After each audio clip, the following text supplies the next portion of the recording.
Hey everybody, this is Curtis from PSNStores.com. Today we're taking a look at Rocketbirds 2, Evolution.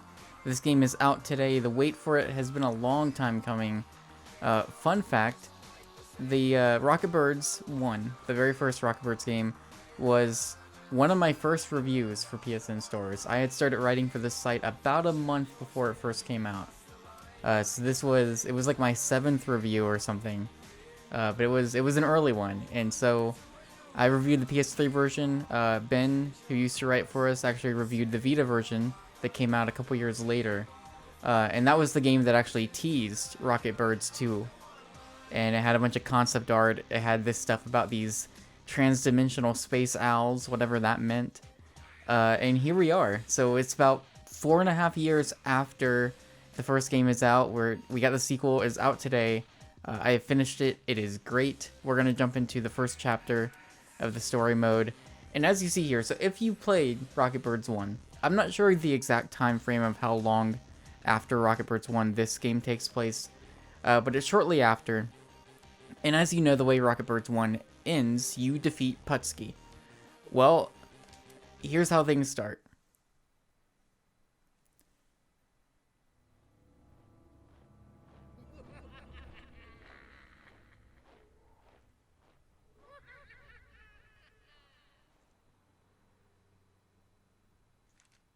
Putzki's still alive, and I know where he is. So the whole premise of Rocketbirds 1 was kind of Hardboiled Chicken, who you played as. It was his backstory, and he got to learn like how he came to be, you know, what he was like, the younger version of him, and why he's like this now. And then you got to like learn about Putzki and this like evil penguin regime that he led, and it was all about you going on this journey to take down Putzki, which you do at the end. And this game starts out, and it's like, hey, yep, Putzki didn't die. He's actually still alive. And so part of Hi. It's me. First day on the job working for the Penguins. This is my new number on my new smartphone here. Being a pigeon conscript has its perks, you know? Okay, I gotta go. Don't want to lose my job on my first day. this poor guy doesn't know what's coming. So part of the mystery in the story of this game is finding out, okay, how did you survive? You know, like, what's going on? And there's some twists and turns. The story goes in some pretty crazy routes. And you'll learn that there's another group. There's kind of another group that's kind of running things behind the scenes, kind of pulling some strings. But naturally, the story and what's actually going on, like what the evil, what like the motive is for the evil group of animals, we'll call them. It's pretty weird and crazy. It's even crazier than the first game. But it does actually tie back in. Like there are elements that do tie back into the first game pretty well. And as you saw in that one little that one guy on his smartphone, first day on the job, and you'll see in many different conversations, the humor is still intact. It's still this really weird, very goofy, kind of dry humor. I must have picked up a phone from one of the guards. Caller ID says Dork. Hello? Pigeon 437. The phone is not for your personal calls. Violators will be severely disciplined. Do you understand? I have already been disciplined, Dork. Who is this? I always wanted one of these. And so throughout the campaign, all of it's voiced. The voice acting, like the first game, I think is just really well done. But the key thing here, so gameplay-wise, a bigger arsenal of weapons. I don't know if I can actually show it off just yet, but a lot more weapons here. You can move and shoot.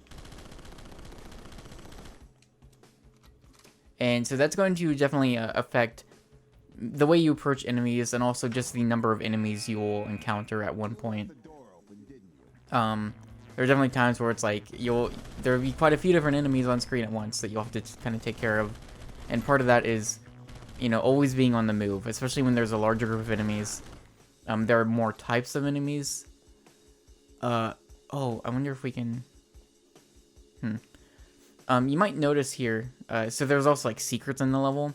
If you look at this wall, you can kind of see it's kind of crooked. If we can find like a bomb or an explosive, we can blow that wall up. Probably. Let me see. Let's go open this other room. Was there something below? Oh, it doesn't show it. Well, typically that would unlock a secret room, so I don't know if it might. I guess we can be. Oh, there's some bombs. Maybe we'll test that out. But yeah, so like there's a lot of new different enemies. Some of the more basic enemies are kind of back. But here's like a new one. So this guy's got he can kind of electrocute you. Section right here needs to be blown up. Or this rot will spread. See how this wall ain't smooth? Yeah, it can break apart any minute. How do you know all this? From books on castle rot, of course. Now, let's go get that bomb. Yes.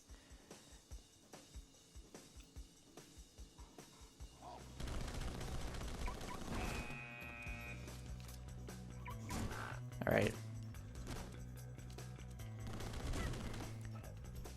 So you can have two weapons equipped at once. You switch them with triangle. Hopefully later on it will let me. There was a key card. Hopefully later on it will let me go into like my loadout and switch that stuff up. So they were talking about that wall over there, but we're gonna backtrack and see if we can't blow up that other wall. Because there are like there's the collectibles from the first game are back, like the signs that you'll find throughout the level, and those are, you know, once again they're not easy to find. Like if you're not like consciously looking for them, you can easily pass up pretty much every one. I only found a few on my first playthrough. So let's see if this works. I don't know. It looks like a wall that can be blown up. Yes, alright. So here we go. So basically how this works is there are signs throughout the level, but you have to find them in order. So I have to find this sign first. And now that I found it, the next one will show up somewhere in the level. And so typically there are 3 signs in each level. And they're just kind of little collectibles there. There's a trophy tied to them. But if it's anything like the first game, getting all of them, it just gets you a trophy. I don't think it gets you anything else that special. But that is kind of one of many different collectibles, especially when you get to rescue mode, which is kind of the other kind of cooperative mode in this game. That mode definitely has a lot more kind of collectibles and different things that you can find by exploring. Alright, so we got a checkpoint here. Let's go down.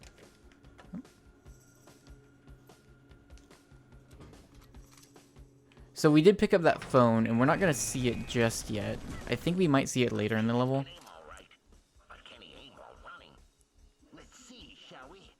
Alright, so we got turrets. Turrets are new. That'll probably show up at some point in this wave. But the turrets, you'll have to, like... There will be, like, little special spots that you need to hit. These, like, red little spots here, like, right up above me. And so you'll need to hit all of those to deactivate the turret. But the mobile phone thing, in the first game, you could mind control enemy penguins. So what you would do, you would like throw a bug at them. And that would give you the ability to control them, and you would use that to solve puzzles, maybe activate locks on doors, like unlock doors or something that you couldn't do without it. And so you would do it to be able to progress farther in the level. That is back in this game. And it's back in 2 different ways. So there is your typical kind of mind control device, and that acts pretty much exactly the same as it did in the first game. And basically that what that means is the way it ends is once you are done mind controlling the enemy, they just explode. But the mobile phone is a little bit different because you'll call them up, and so you won't actually be mind controlling them. You will just act as one of their officers, and you'll be like, okay, obey, or like do whatever I command you to do. And so that will end by just hanging the phone up. And so what happens there Alright, here we go. What happens there basically is you can like switch back and forth between hard-boiled and one of the enemies, and maybe there'll be like a couple steps to solving a puzzle. And that's really used once or twice. I wish it was used more. It's actually like one of my very few complaints is I wish the mind control stuff was used a little bit more. Maybe some more puzzle solving, because it's not used a lot. So here's our inventory. Here's kind of the main thing. You can get some arbor pieces and stuff. That mostly plays into the rescue mode, which we'll take a quick look at later on. And then you have your 2 weapons. So we got Slayer and Boomstick, and that shows the ammo you have for each weapon type. So you can eventually get like rocket launchers, flamethrowers, grenade launchers, things like that. So we don't have a whole lot at our disposal. So we'll just keep on going. Unlike the first game had like 15 chapters. This game has 6. But the chapters are a lot bigger. Just the levels in and of themselves they're a lot larger. They're more open, a bit less linear. But they're all very distinct areas and places and environments that all look really nice. And they're very, each level, each place that you go to it's very memorable, very highly detailed. This game, like the first game, looked really nice. I think this game looks a bit better. This level might not be the best to show. I don't want to spoil too much.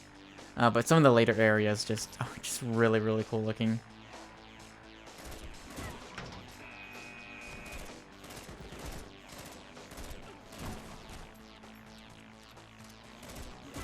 One thing you do, let's see if I can show it. So you can walk up and kick them, and then you can kind of like juggle the enemy in the air. That was something from the first game as well. Here's our map. So right now it's just a straight line, but you see there's like side A, side B, side D, or side C. So you can actually like walk into doors. I think it's actually the room behind us. So we'll go do that. Yeah, this door is gonna open up. So now we got the key card, so we can walk in, and now we should be on side B. Let's kick him up in the air. Yeah, and so they get a lot bigger, and they're not just a line. And then you can go in, you can kind of zoom in if you want. So pretty cool looking. Let's see, let's go right, I guess. All right, here we go. Maybe. Or I guess not yet. The mind control stuff is coming though.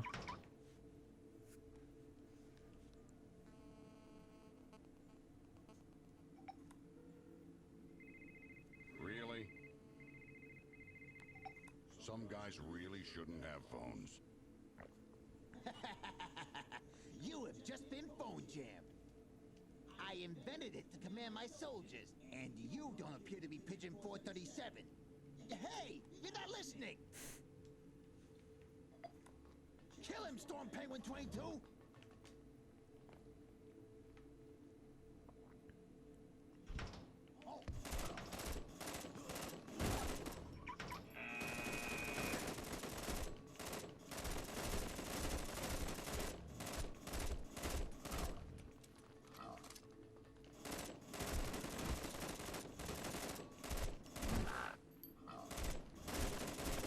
I should be almost dead. There we go. Who is this chicken?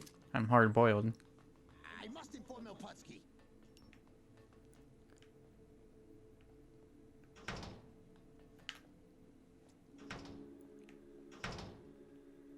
All right. Ah, drat! I forgot my phone jammer.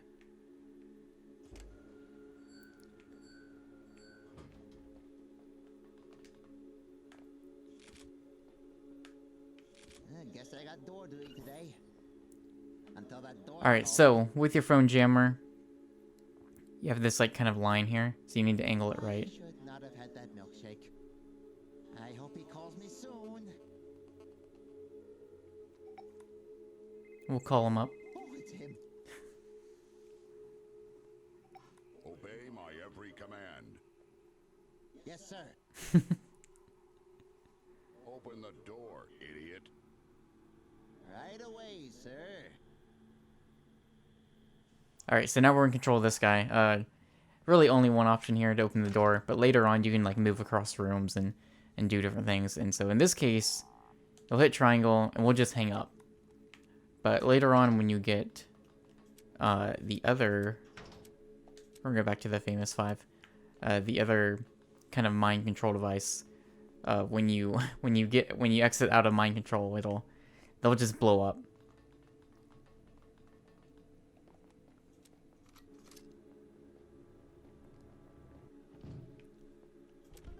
All right, let's do. Here we go.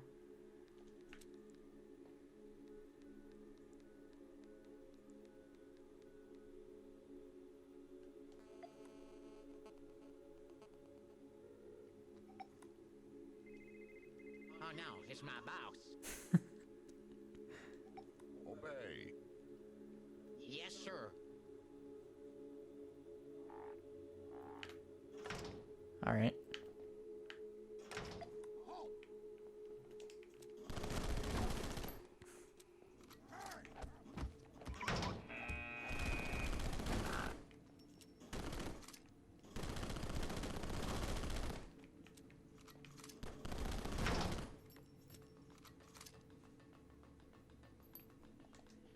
Doing good. Let's see. So there's also, if you played the first game, you know, like music was kind of a big key component there. New World Revolution. Here's Putzki. New World Revolution is the band. They did the first soundtrack. They put together a whole album, both instrumental and like vocals tracks, for the first game, and that was one of the things that I really liked about the first game, and I remember very fondly, was the use of music in Rocketbirds, specifically the vocal tracks. There was like 3 or 4 that they used throughout the game, like sometimes in cutscenes, sometimes it was in a boss fight, and I just thought it was like really well used and it fit the tone of the game really well. And of course the music, I also just really like the music a lot. So I just remember that very fondly. And so New World Revolution is back. They have put together a whole new soundtrack. A complete soundtrack for this game, again, both instrumental and vocal. And so that's going to be a little tough because I think it's going to take me maybe a little bit longer to... I don't know how well it's going to hold up because I think, you know, the first album, like, I really liked and I actually continued listening to a lot, like, years later. And that's not something I usually do with game soundtracks. Definitely helps that there was a lot of vocal tracks in there, too, so I just kind of listened to it and didn't really even think of it as a game soundtrack in some ways. However, and so this game has that too, and it's really great music again. But I don't know if... I think I need to mind control that guy, actually. I don't know. I wasn't... It's a little let down in a way, because it didn't really use the songs as much. Like, it did in a couple instances, and then one of those times it was actually just reusing a song from the first game. So that was a little weird, but I don't know. I just kind of found myself wishing that they would have used the vocal tracks a little bit more because they're really good, and it felt like they weren't really used as much. Penguin 67, I need your help. But that said, like, the music is still, it's just really, really good. All right.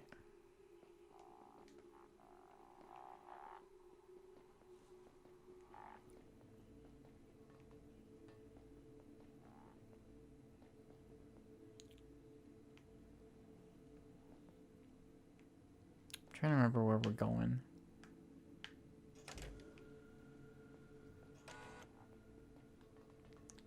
Might be down here. Nope.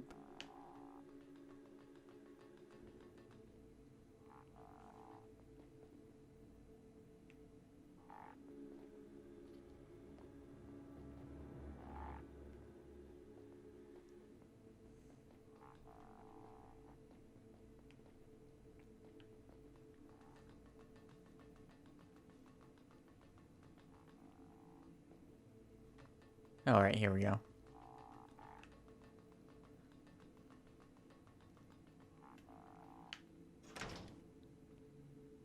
And I can just get rid of that, and we can head back.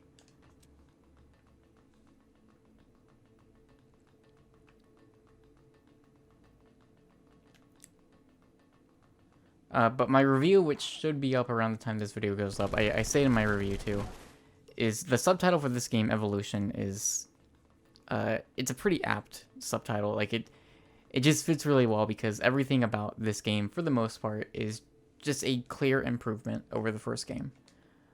Just from like top to bottom, as far as like, you know, returning features, like the gameplay here is pretty similar to Rocketbirds 1. There's really not a lot new. You know, obviously the arsenal of weapons, like, it's a lot bigger now. Being able to move and shoot is a pretty big deal. But as far as like new like mechanics and stuff, like it's pretty similar. It's definitely like the next step, right? Jetpaction is back. There's a couple levels with jetpacks. Those are great. The boss fights, I think, are a lot better in this game. I think there's more of them, maybe? I don't know. I'd have to go back and count. The story, I like better. It's a bit more complicated, so there's like a bit more to it, you know, and I think it's great. It ties into the first really well. You know, the music, I think, is, if nothing else, like, just as good. Although I do wonder, I think as far as like the vocal tracks are concerned, I think I might end up liking... It's hard to tell because I've listened to the first soundtrack so much that it's really hard to compare, to be honest. That I was a really big fan of, you know, like the 5 or 6 vocal tracks from the first soundtrack, so, you know, jury's out on that one. But like the co-op mode, which we'll look at briefly in a little bit, like that's a lot better too. Like that's just so much more expanded. Level design's better, looks better. It feel like the controls feel better. There's still a little bit of clunkiness to them, but it definitely feels better than the first game. It's just like pretty much top to bottom, like everything is better. And it is a clear evolution, if you will, of Rocketbirds 1.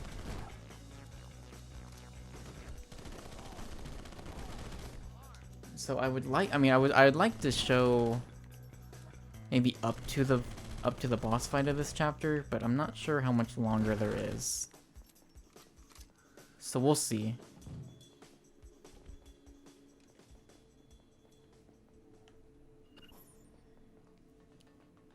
But because I also want to show a little bit of rescue mode too. Because rescue mode is the co-op. You can tackle it solo if you want, because you can like hire a little AI companion to help you out. But it's similar to the co-op in the first game, but it's just so much. There's so much more to it. Oh, I'm gonna need to mind control that guy back here. Alright, let's go through the vents.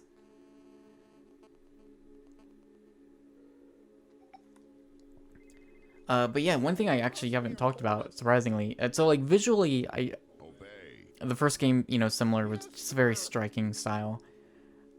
In this level, it's maybe it doesn't show the best in this level. But you notice that when I run back and forth, there's a bit of like a parallax scrolling going on. There's actually a 3D mode in this game, much like the first game, if you want to use it. And I wish I could, because I would really interested to see kind of how it looks. Because the kind of like, the movement here, it creates this really interesting depth.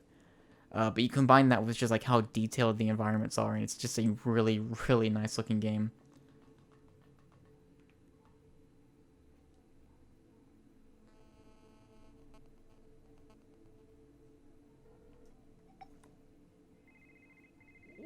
Must be important. Obey. Yes, sir.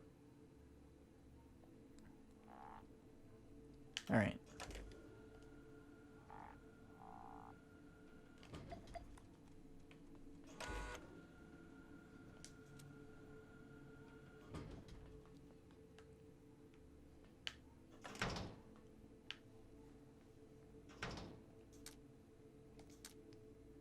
We might be close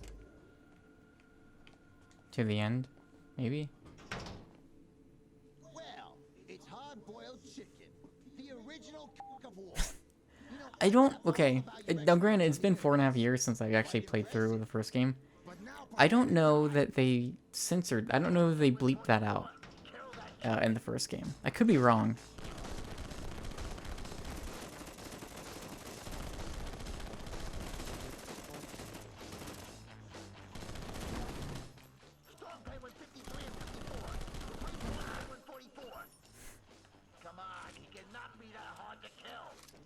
I'm the best.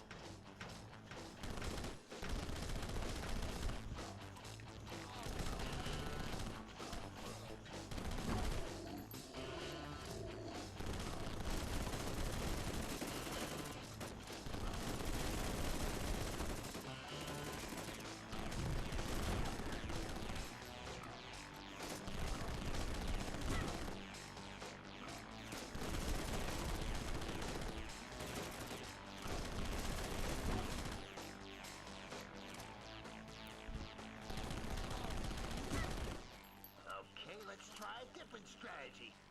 We'll attack him from above and below.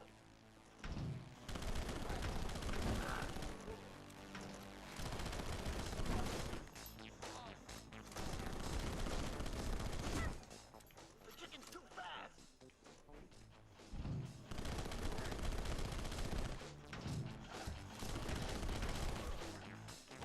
Oh man, okay. One thing you do need to be careful of, and this kind of, again, plays into just the ability to move and shoot now, is it can be easy to get swarmed, and that's like the last thing you want to do. Because, like you, they can also, you know, they can kick you, they can kind of like knock you into the air and start juggling you, and you don't want that to happen, because if that happens, it's a quick death for Hardboiled.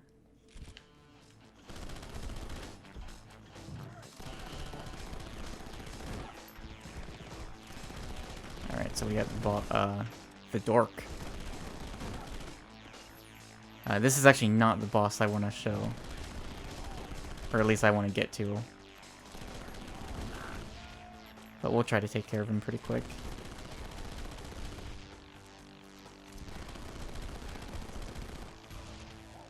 And, I mean, yeah, the bosses are, like, the actual, like, bosses at the end of each chapter are pretty cool.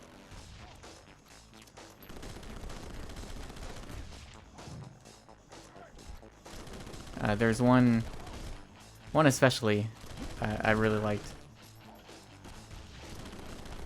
A little bit later into the game. Need health.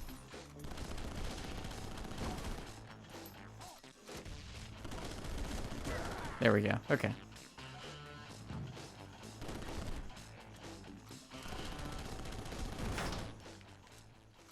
So much blood.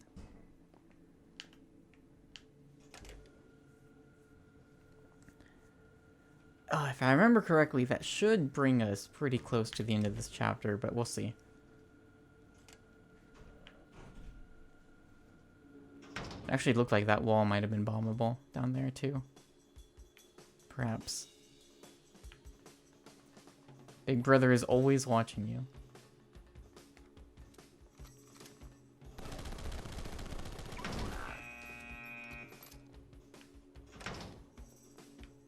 Alright, well. We're good.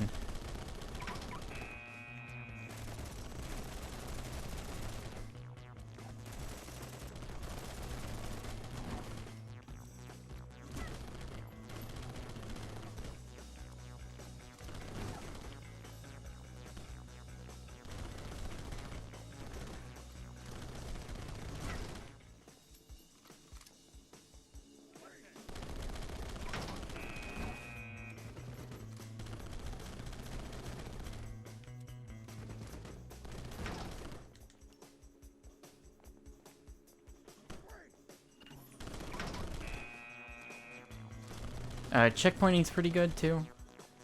They're pretty good about having a good amount of checkpoints, so you're not, if you do die, you don't really start too far back.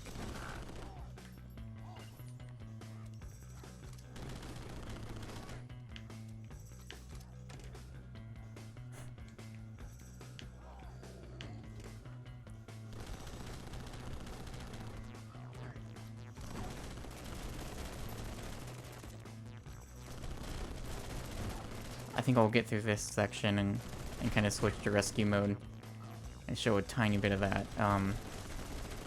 But like I said, these chapters are a bit longer than the first game, so I'd have to go back and check. I'm pretty sure this game's about as long as Rocketbirds 1 was, even though there's a very different number of chapters, 15, like 6 instead of 15. But if I remember correctly, the chapters in Rocketbirds 1 were actually pretty short. Whereas these are, you know, a lot longer. The levels are just bigger in general. Oh, it's a blue screen on that computer.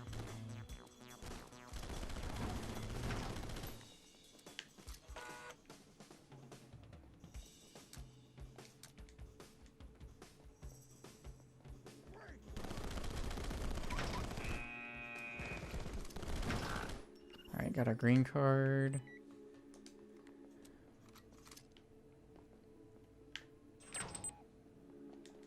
There's a checkpoint. Alright, good. So we will end right here.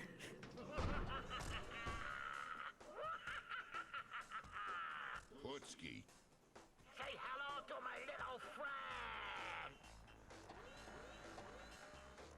Your friend seems happy to see me. God. Yep. Who has the last laugh? Alright, so that is the start of the boss fight for Chapter 1. This is the kind of humor you can expect. So rescue mode. We'll do offline. See you and up to 3 other people, online or offline. I believe it's drop in, drop out as well. And then you can, so you're playing as SARS, which is the Search and Rescue Strike Force. You actually meet up with, I don't know... Yeah, so you meet up with Metal, actually, during the campaign. And he kind of tells you about SARS. And so basically this picks up, we'll do Hawk. And this is what my Hawk looks like right now.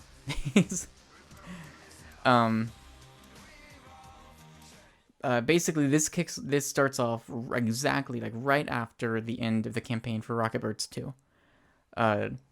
And so as SARS, you are here to infiltrate kind of the 4 main locations and rescue members of SARS. And when you rescue a member, they will come and they will be playable. And so here we have our kind of hub area. So we can go over here. This is all the different supply stores we can go into and we can buy different types of weapons. Which I've already bought a decent amount. And here's the dojo. So if you have a friend that you're playing with, you can go into the dojo and it's just a one-on-one. Actually, I think more than one-on-one. Depends on how many are playing. But you can just, it's multiplayer. It's straight up like you're just fighting each other, and it's the last person standing. So that's pretty cool. It's just a little mini game mode. Not a lot to it, but it's kind of cool little inclusion there. So that's the top floor. We got our stores, and they will open up as you progress through rescue mode. And then we'll go down.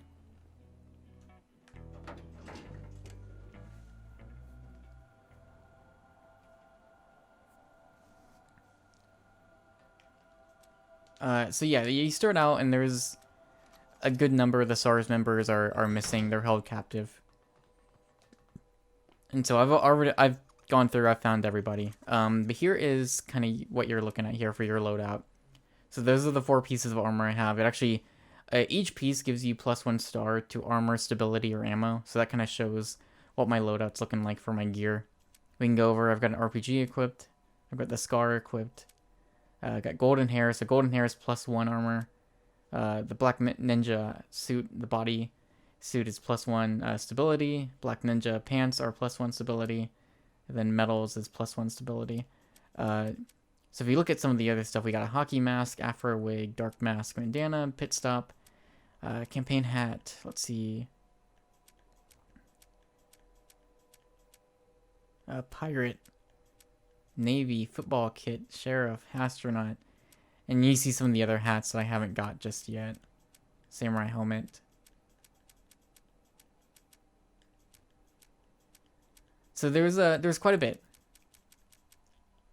Penguin decoy, I've not found. And there is quite a bit for all these different kinds, and you will find these just hidden throughout the level. So it definitely gives you kind of incentive to explore and try to look around and find all the secrets. So here's where we can rent a duck. So for 1,000, this is going to spawn an AI companion for me in the next mission I do. And then, so here is, okay. So this is actually the 4th area. And to get here, you need to find 9 artifacts that are hidden in the other 3 areas to access it. And then here we can buy ammo. I think we're good on ammo though. And then here are the different types, the 3 different areas that you'll start out with. So we can go I guess we'll very, very briefly show off an area. Let's go to...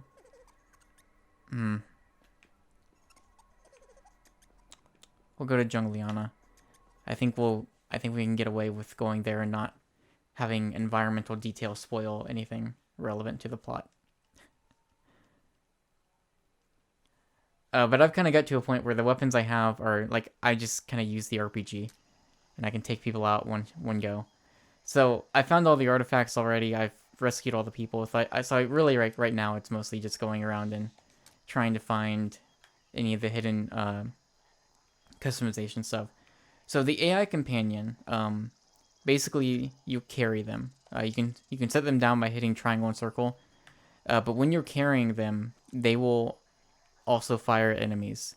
If they get knocked off of you, they will not do anything. They'll just stand there kind of stunned until you pick them back up. So you need to be careful about that. If your AI companion dies, they're not going to respawn, but that also doesn't mean you lose. However, if you're the rescue character, if the person you're trying to rescue, if they fall off of you and if they die, then it's game over. You got to restart at the checkpoint.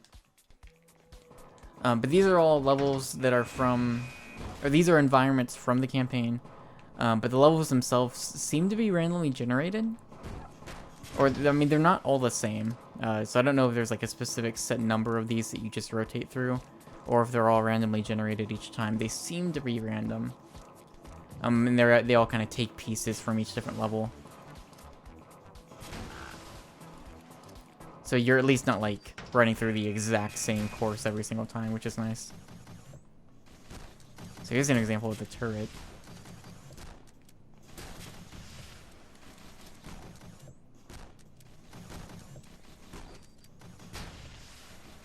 And you just need to knock out the 4 red lights, or however many red lights there are.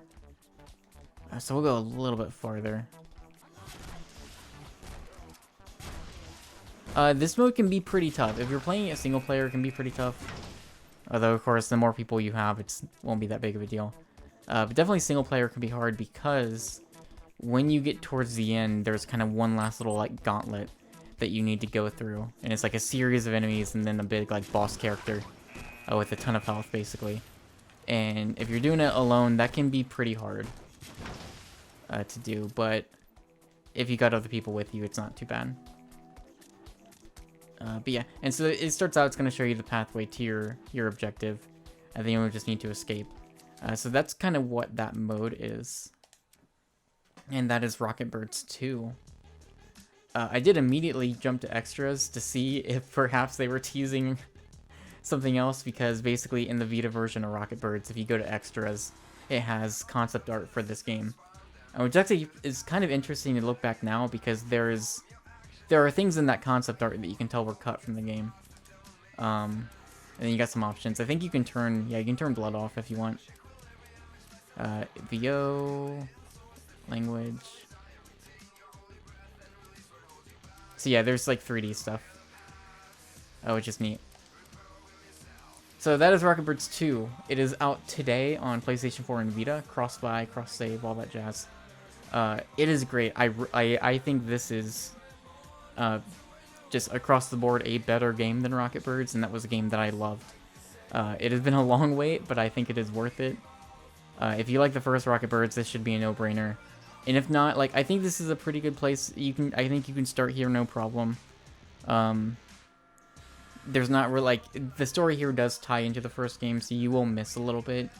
But it shouldn't take too long to kind of get a grasp of what's going on. It's not a super complicated story. It's just really silly and weird.